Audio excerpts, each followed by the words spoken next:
नमस्कार शेतकरी मित्रांनो, आज 21 मार्च 2026 आहे आणि आल्याद्रीचे आजचे बाजार भाव कधी बघायला गेले तर 40, 41, 42 रुपयापर्यंत होत आहे. आणि आज आपण जर कधी हा प्लॉट बघितला माझ्यासोबत, तर हा प्लॉट जो आहे तो 39 रुपयांना सरसकट दिलेला आहे. म्हणजे डागी टोळ हा सरसकट भाव यांनी दिलेला आहे 39 रुपयांना. भरपूरशा ठिकाणी जे बाजार भाव चालू आहे ते 40, 41 आणि जास्तीत जास्त 42 रुपयाचे सौदे होत आहे. भरपूरशा ठिकाणी बियाण्यावरती आपण सांगत होतो, बियाण्यावरती काही ठिकाणी 5,000 पण सौदे होत आहे, काही ठिकाणी 49 पर्यंत होत आहे, 5,300 पर्यंतही सौदे होत आहे. ज्या शेतकऱ्यांचा माल आहे तसा डिमांड आहे.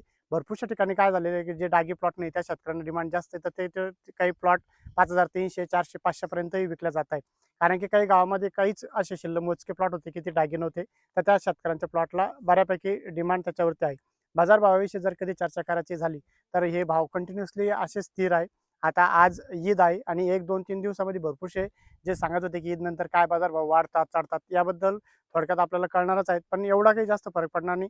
हे जी कंटिन्युअसली जी चालू आहे, ते जी मंदीचं आपण जे भरपूर शेतकरी विचारत होते की युद्धाचा किती परिणाम झाला, 100% युद्धाचा एक 5-10% परिणाम झालेला आहे. 5-10% परिणाम जरी जरी कधी झाला तर मार्केटमध्ये खूप इम्पॅक्ट करतं. कारण की 2-3 रुपयाचे बाजारभाव हे मागे पुढे होतच राहतात. आता जर कधी बघायला झालं तर हा मार्च महिना चालू आहे आणि एक 4-8 दिवसात एप्रिल महिना चालू होईल. त्यानंतरचे बाजारभाव पाहण्यासारखे राहतील आणि आपण येणाऱ्या काळात कंटिन्युअसली बाजारभाव अपडेट टाकणार आहोत. 4-5 दिवस आपण चायनाच्या याच्यावरती कृषी प्रदर्शनासाठी गेल्यामुळे व्हिडिओ टाकले नव्हते. त्यामुळे आज आल्यानंतर आपण पहिला व्हिडिओ बनवला आणि बाजारभावाविषयी थोडक्यात आज उद्या आपण एक डिटेल व्हिडिओ बनवणार आहोत. तुम्हाला जर कधी आमचा व्हिडिओ आवडला असेल, व्हिडिओ शेअर आणि फॉलो करायला विसरू नका. धन्यवाद.